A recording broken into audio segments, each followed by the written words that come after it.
प्रामाणिक हैं श्री छवि कुमार सेठी, फर्म अमर roller, flower मिल, Golaghat road, Dimapur, Nagaland 797112।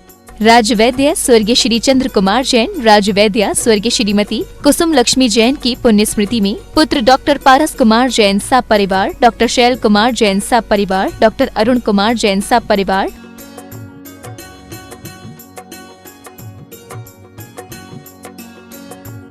Doctor AK. Jain clinic Lucknow, America प्रमाणित clinic, doctor AK. Jain IVF clinic, Hazratganj Lucknow.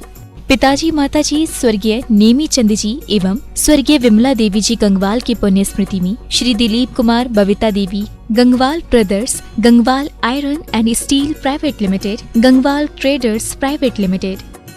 पिताजी श्री ताराचंद जी चोवटिया, माताजी श्रीमती दमयंती बेन चोवटिया, श्री पारस श्रीमती सोना चोवटिया, मंडार निवासी, Bangalore, firm sharp ply India private limited.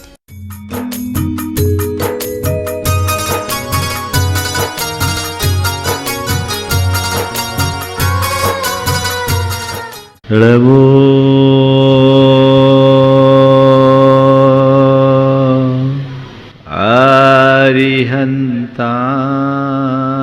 अरिहन्ताणं नमो अरिहन्ताणं ळवो सिद्धाणं नमो सिद्धाणं ळवो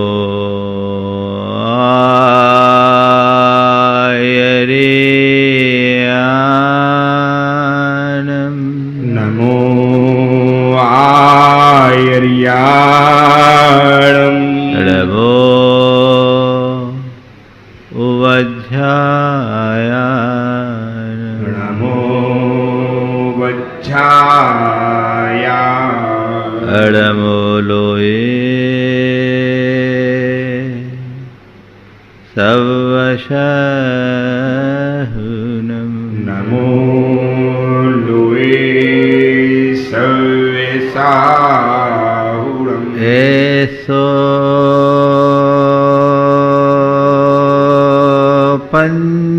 पंचेण मोयारो ईशो पंचनमो यारो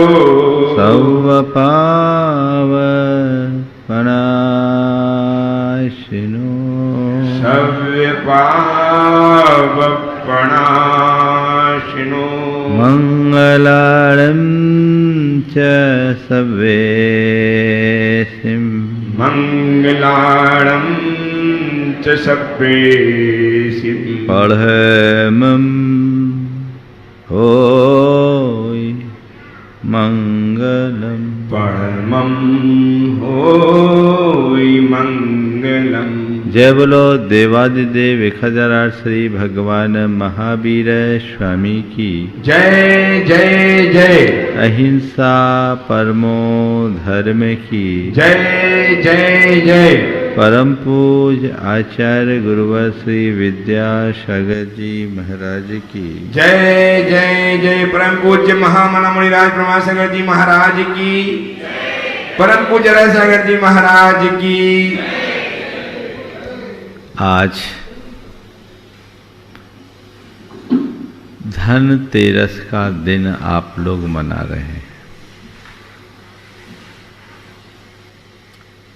अपने जीवन काल के पुरुषार्थ के फलस्वरूप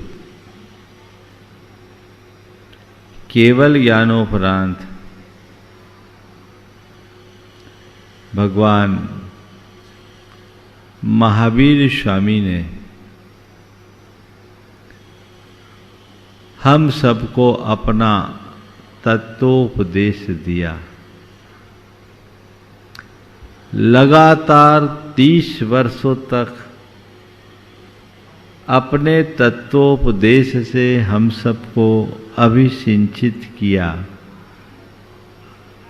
और आज की तिथि में उनकी अंतिम देशना खिली और वे अपने पुरुषार्थ के चरम रूप को प्रकट करने के लिए ध्यानारूढ़ हो गए। समौ शरण की विभूति को त्याग कर वे आत्मस्थ होकर योग निरोध में संलग्न हुए और अमावस्या के दिन चतुर्दशी के अंतिम प्रहर में प्रत्यूष की बेला में इस शरीर के बंधन को तोड़कर अजरामर पद को प्राप्त कर गए।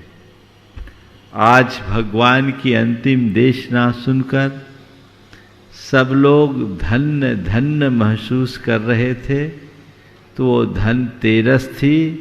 धन्यतेरस लोगों ने बना दिया धनतेरस, है ना। अब बात है धन्यतेरस की या धनतेरस की। मैं तो ये मानता हूं केवल तेरस मनाने से धन नहीं आता। किसी के जीवन में धन तब आता है जब वह वैसा उपक्रम करता है, और इसी तरह तेरस मनाने मात्र से हमारा जीवन धन्य नहीं होता।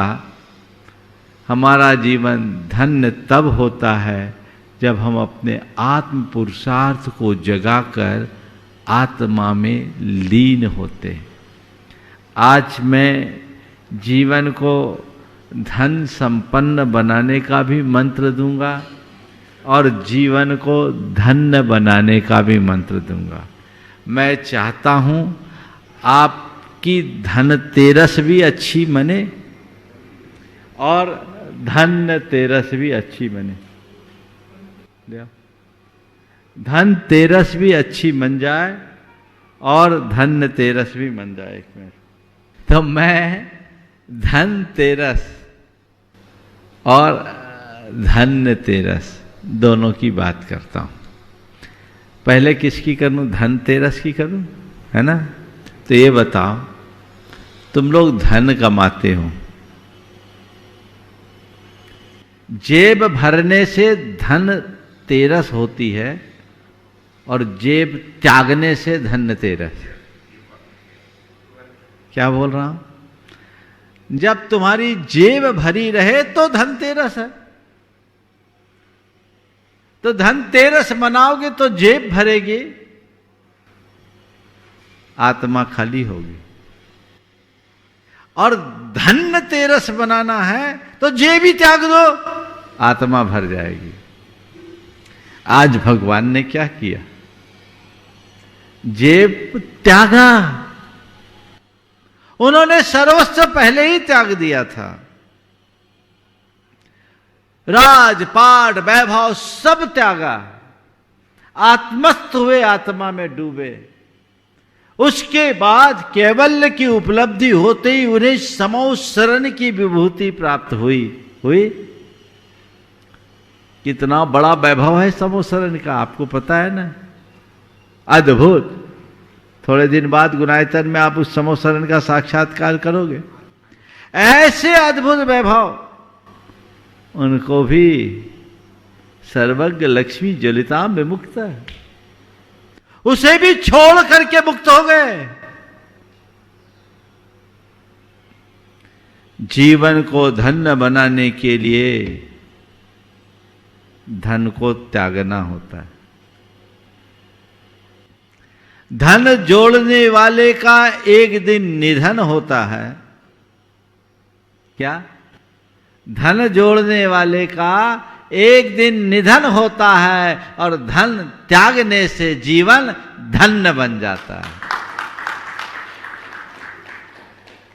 तो धन जोड़ना और धन त्यागना दोनों चीजें हमें जो आवश्यक है, अपेक्षित है। जब तक तुम गृहस्थ हो धन जोड़ो। अगर तुम्हारी जेब भरी नहीं तो गृहस्थी नहीं चलेगी। गुरुदेव कहते हैं उस गृहस्थ का, वह गृहस्थ 3 कौड़ी, कौड़ी का नहीं जिसके पास कौड़ी नहीं, वो गृहस्थ कौड़ी का नहीं जिसके पास कौड़ी नहीं, और वह साधु कौड़ी का नहीं जिसके पास कौड़ी भी है। वो गृहस्थ कौड़ी का नहीं जिसके पास 1 कौड़ी नहीं, और वह साधु कौड़ी का नहीं जिसके पास 1 कौड़ी भी है। एक की शोभा माया है राग रंग, और एक की शोभा काया है त्याग संग। तुम्हारी शोभा तुम्हारी माया से है, साधु की शोभा उसकी काया से है।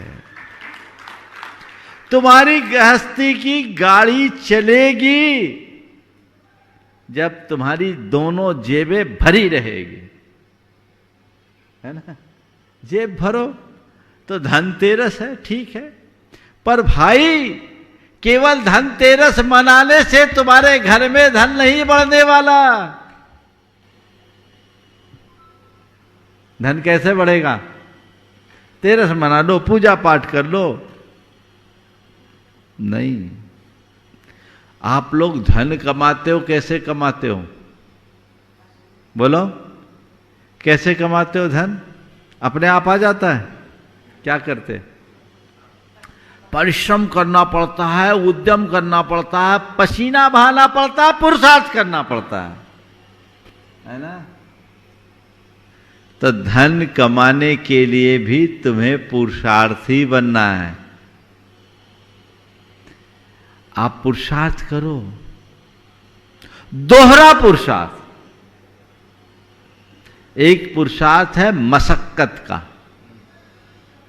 पसीना बहा रहे हो, रात दिन एक कर रहे हो, ठीक है, बस उस पुरुषार्थ के साथ अपने पुण्य को बढ़ाने का भी पुरुषार्थ कर दो। जब तुम्हारे पुण्य की बैकिंग होती है, अल्प पुरुषार्थ में अधिक लाभ होता है, और पुण्य क्षीण होता है तो अधिक पुरुषार्थ भी कुछ नहीं कर पाता। तो पुण्य अपना साथ साथ बढ़ाते हुए धन अर्जन का पुरुषार्थ करो, अर्थात धन के अर्जन के साथ साथ धर्म का अर्जन भी करते चलो। धन और धर्म जब साथ चलता है तब जीवन का वास्तविक विकास होता है। तो धनतेरस, अंधविश्वासों से धन नहीं मिलता,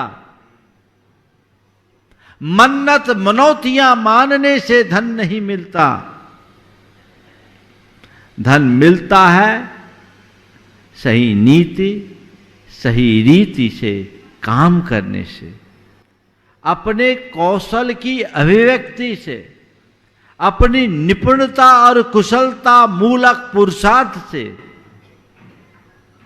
और इन सब के साथ अच्छी बुद्धि से जो अनुकूल संयोगों से मिलती है।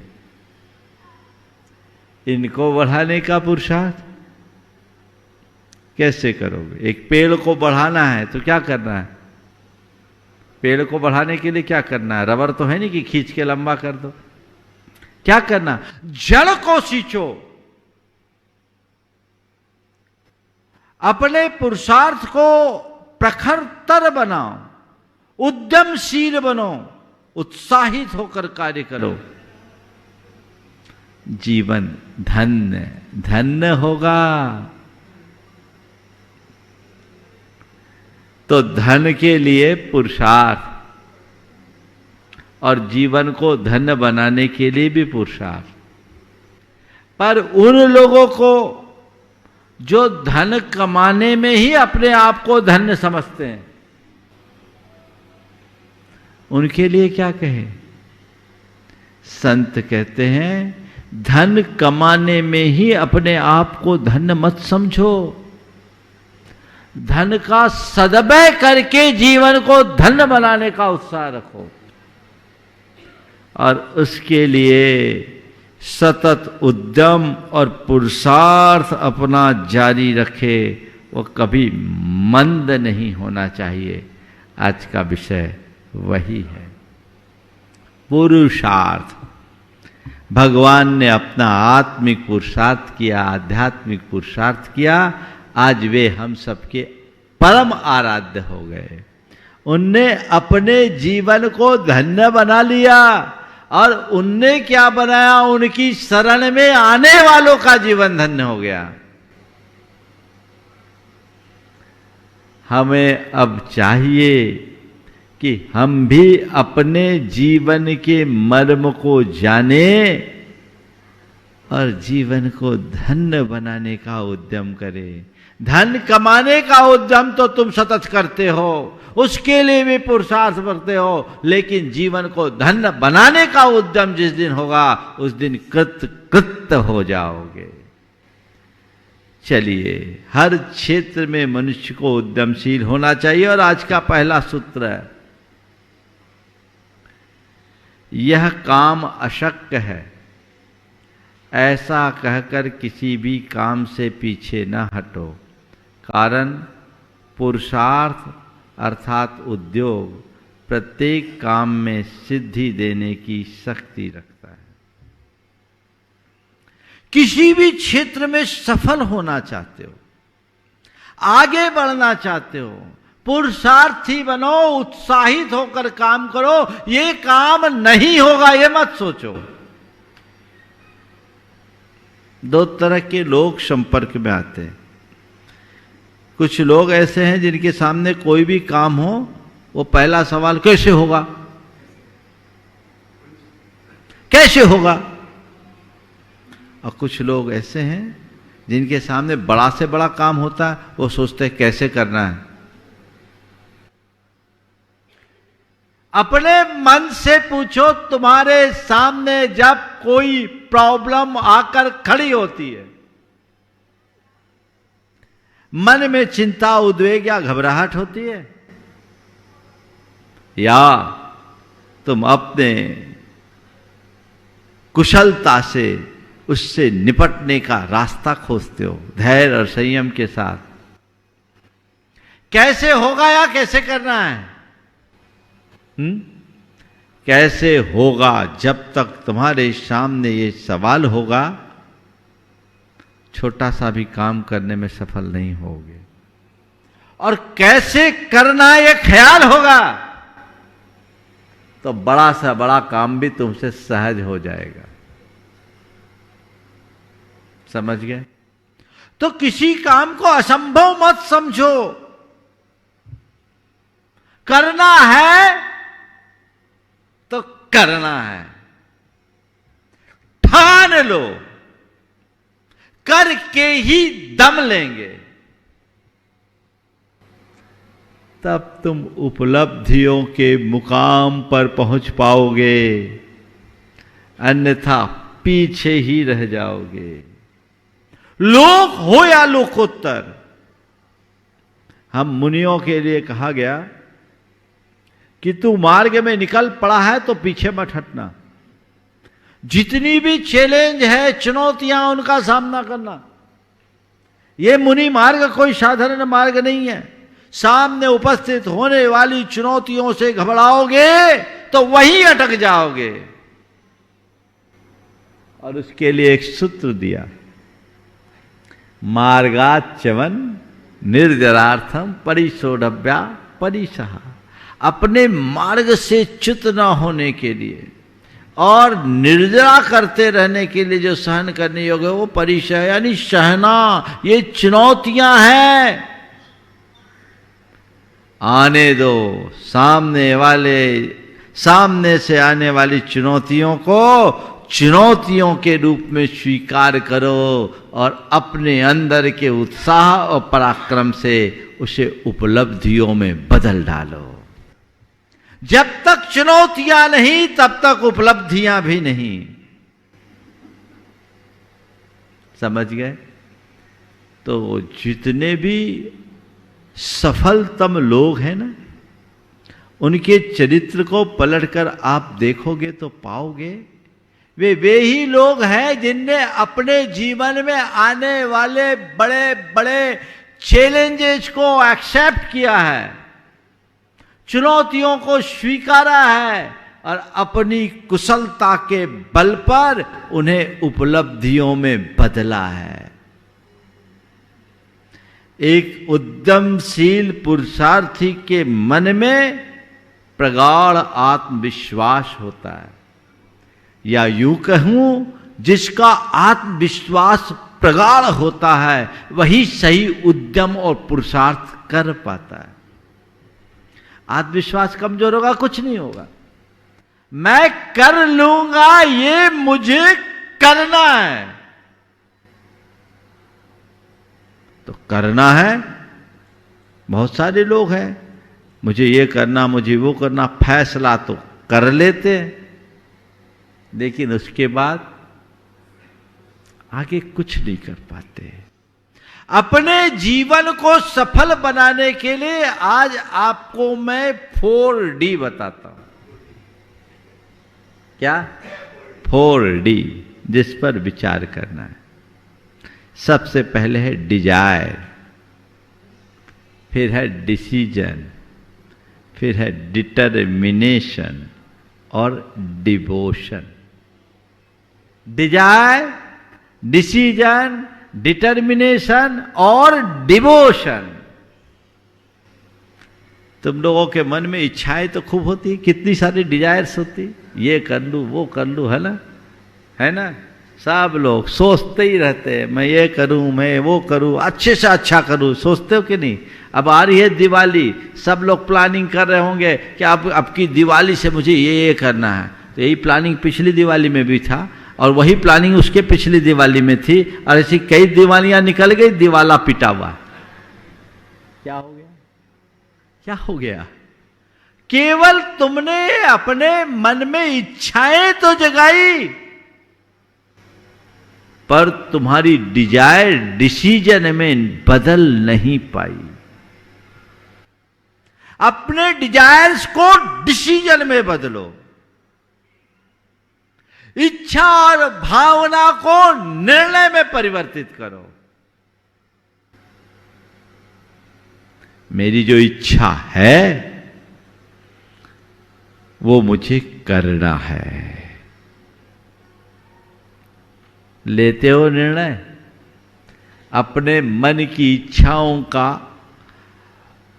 थोड़ा एनालिसिस करके देखो, अंतर विश्लेषण करो, तो पाओगे कि ज्यादातर इच्छाएं जन्मती है और वहीं दफन हो जाती है। होता है खूब अच्छी अच्छी इच्छाएं, और जितनी देर महाराज के पास रहते वहां तो पता नहीं कितनी निर्मल इच्छाएं होती,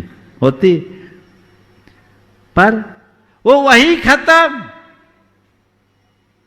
संत कहते नहीं, डिसीजन में बदलो, डिजायर को डिसीजन बनाओ। मुझे ये करना है, नहीं, मुझे ये करना है। निर्णय, फर्म डिसीजन। और डिसीजन के बाद डिटर्मिनेशन, करना है नहीं, करके ही रहना है। क्या?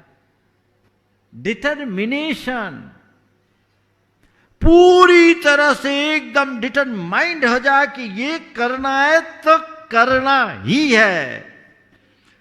मेरी जब मन में भावना हुई संघ में आने की, इस मार्ग को चुनने की, मेरे साथ के और कई थे कि मुझे बनना है, बनना है, बनना है।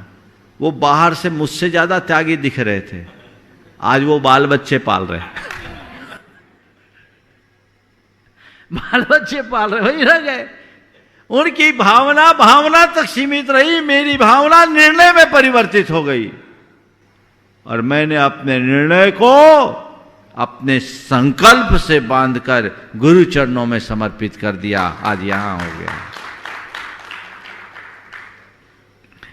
डिसीजन, फिर डिटर्मिनेशन। तुम लोग बहुत सारे निर्णय तो लेते हो, लिख भी लेते हो, इस साल ये करना, इस दिन ये करना, उस दिन ये करना, पर लिख लेते हो और फिर भूल जाते हो। कई लोग हैं बहुत सारे व्रत नियम लेते हैं। एक बार एक बहन जी आई बोले महाराज जी मुझे कुछ नियम दे दो। बोले ले लो कुछ सोच लो। बोले महाराज जी आप दो। बोले ठीक है सोचता हूं। तो उसने अपनी एक डायरी दिखाई। बोले महाराज इतने सारे नियम मेरे पहले से। मैंने उनकी डायरी के पन्नों को पलटा तो लगभग 322 नियम थे।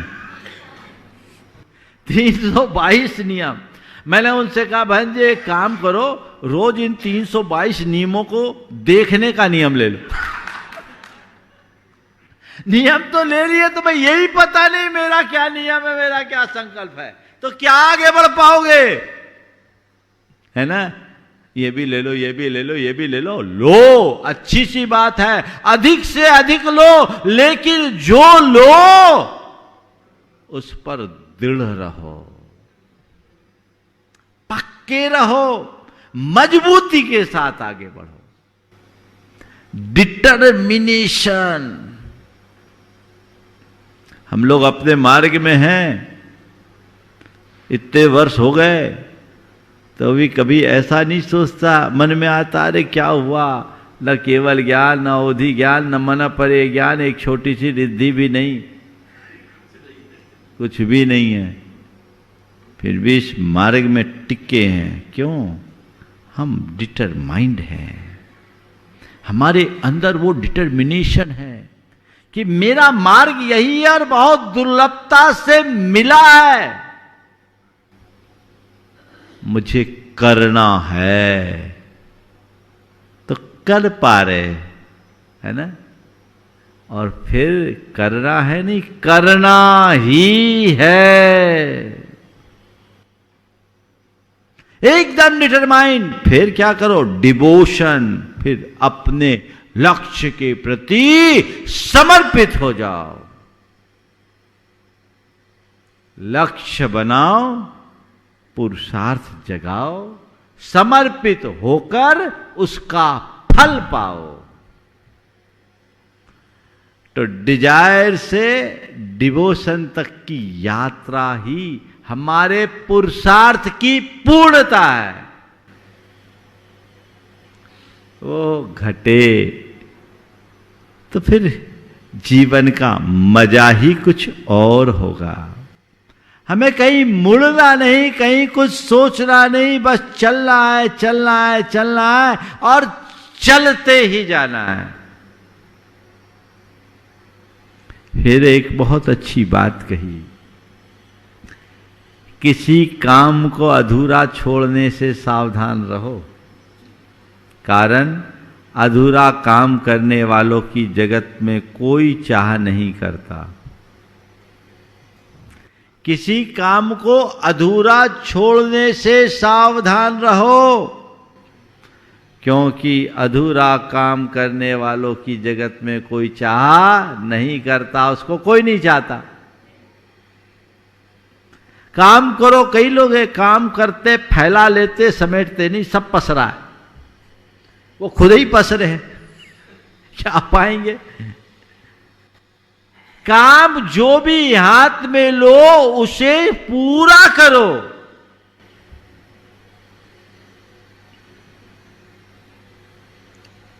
मैंने देखा आज जितने भी प्रोफेशनल लोग हैं, हाई प्रोफेशनल लोग, वे जब काम करते हैं एक टारगेट लेकर चलते हैं, और इतना काम मुझे करना है तो करना ही है, उसके लिए ना वो रात देखते हैं ना दिन देखते हैं।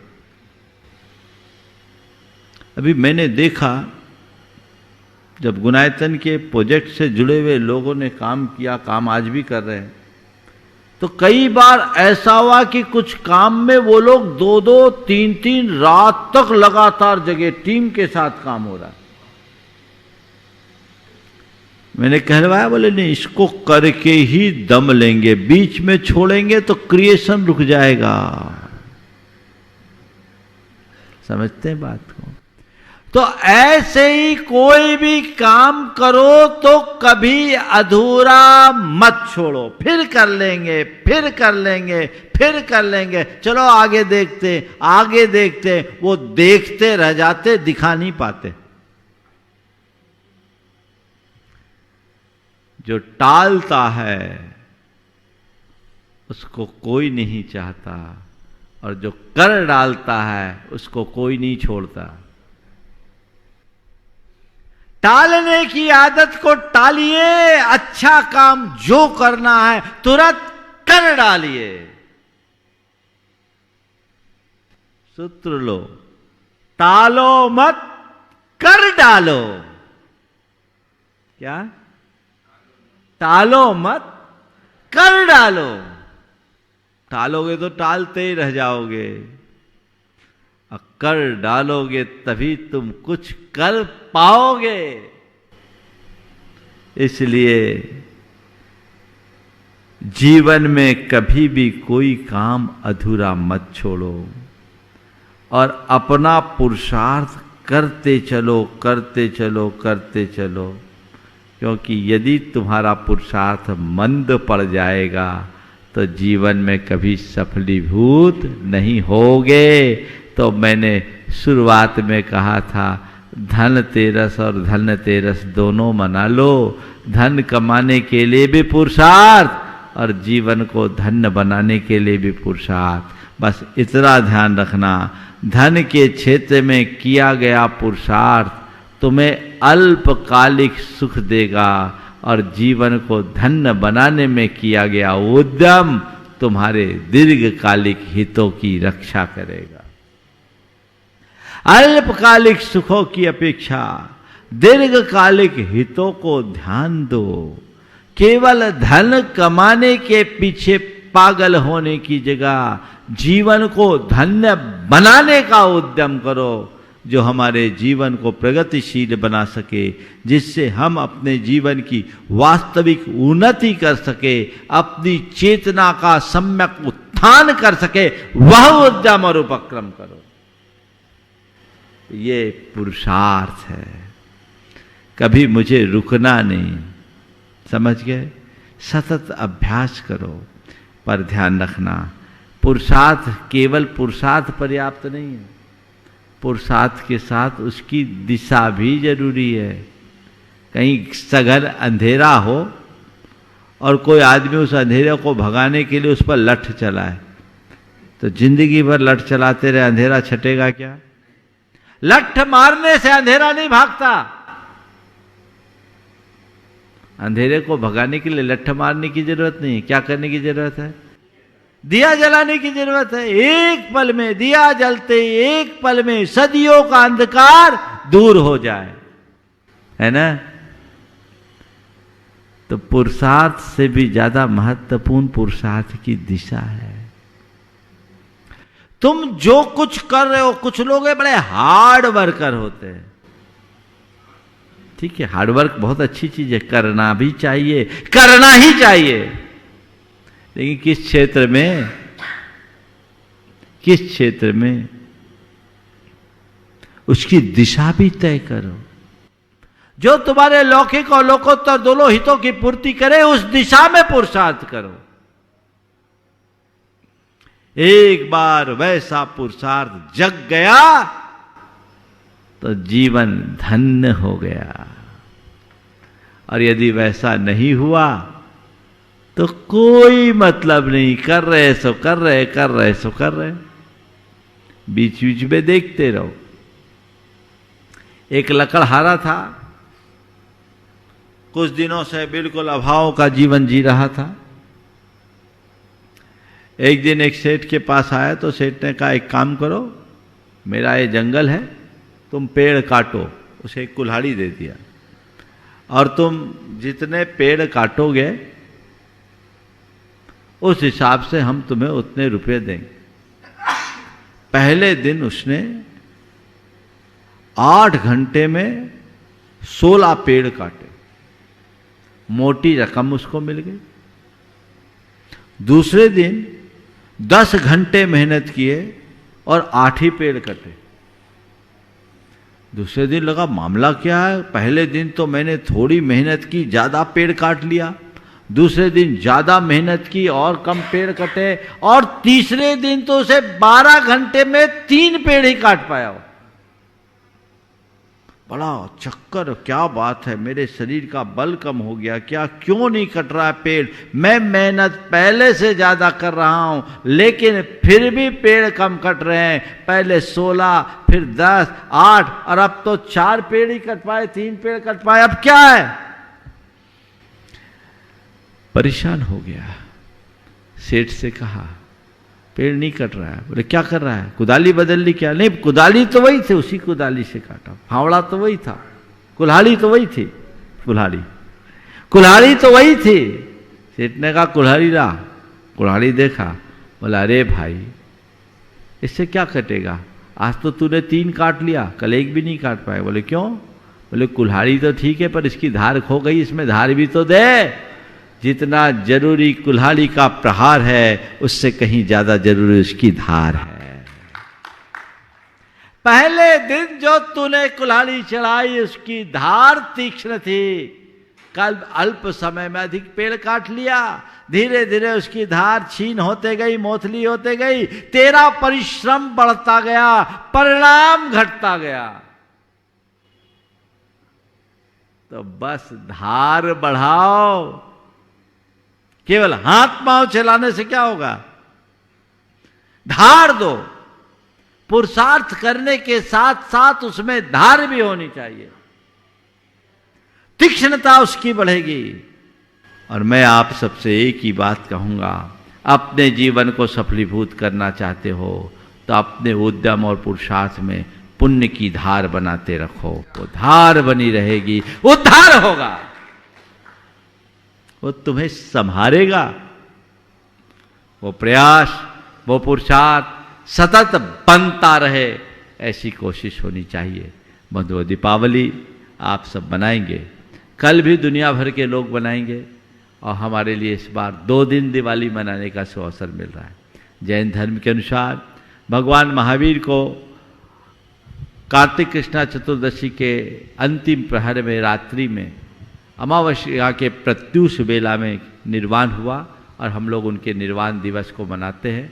चूँकि वो अमावस्या परसों है, इसलिए हम लोग परसों भगवान महावीर का निर्वाण कल्याणक महामहोत्सव मनाएंगे। और जिस दिन भगवान को निर्वाण हुआ उसी दिन शाम के समय गौतम स्वामी को केवल ज्ञान हुआ, तो उस गौतम स्वामी के केवल ज्ञान महोत्सव के रूप में हम लोग उनकी पूजा अर्चा करते हैं।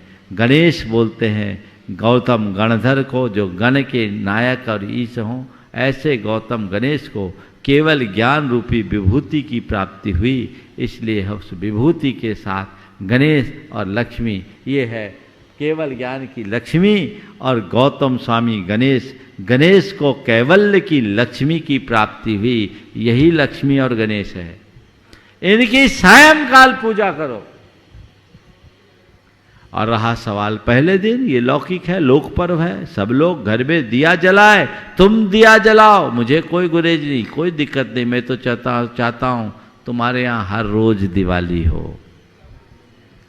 पर ये मानकर चलना कि हमारा पर्व तो 25 तारीख को ही है, और इस बार दीपावली मनाओ तो फटाके फोड़ कर नहीं, चले जाओ किसी स्लम बस्ती में जहाँ लोगों का अभाव भाव, जिसके घर चूल्हा नहीं जला, पहचानो, उसके घर मिठाइयों की थाल लेके जाओ, उसके घर दिया जलाओ, उसके बच्चों को टीका करो, अपने हाथ से उनको कुछ भेंट दो, ये दिवाली होगी।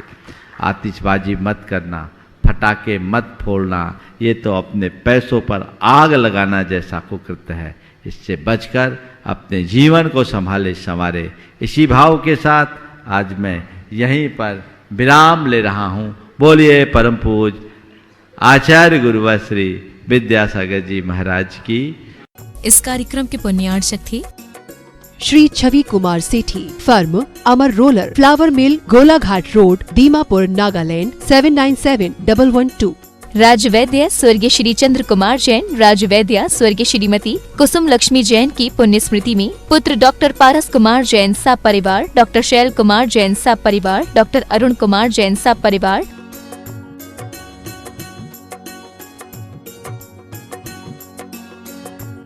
Doctor A.K. Jain clinic Lucknow America प्रमाणित clinic, doctor A.K. Jain IVF clinic Hazratganj Lucknow. पिताजी माताजी स्वर्गीय नेमी चंद जी एवं स्वर्गीय विमला देवी जी गंगवाल की पुण्य स्मृति में Shri Dilip Kumar Babita Devi Gangwal brothers, Gangwal iron and steel private limited, Gangwal traders private limited. पिताजी श्री ताराचंद जी चौवटिया, माताजी श्रीमती दमयंती बेन चौवटिया, श्री पारस श्रीमती सोना चौवटिया, मंडार निवासी, Bangalore. Firm sharp ply India private limited.